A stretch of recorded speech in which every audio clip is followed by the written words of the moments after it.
ಸ್ವಾಮಿ ಶನಿದೇವ ಉದ್ಧರಿಸು ಈ ಬಡ ಜೀವ.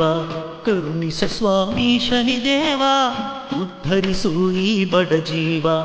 ಅಸತ್ಯ ವಸ್ತು ವ್ಯಾಮೋಹ ವಿವೇಕ ವಿರಕ್ತಿಯ ಭಾವ ತ್ಯಾಗವಿಲ್ಲದ ಮನೋಭಾವ.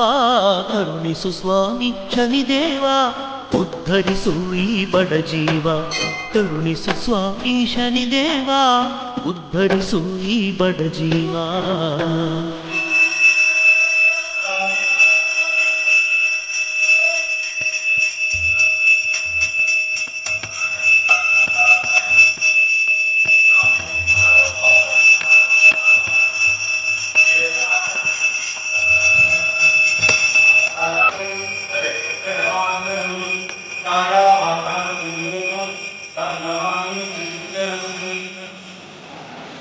ಕ್ಷಮೆ ಧಮೆ ಉಪರತಿ ಪ್ರೀತೀಚ್ಛೆ ಇಲ್ಲ, ಸಮಾಧಾನ ಶ್ರದ್ಧಿಸು ಗುಣಗಳಿಲ್ಲ. ಕ್ಷಮೆ ಧಮೆ ಉಪರತಿ ಪ್ರೀತೀಚ್ಛೆ ಇಲ್ಲ, ಸಮಾಧಾನ ಶ್ರದ್ಧಿಸು ಗುಣ.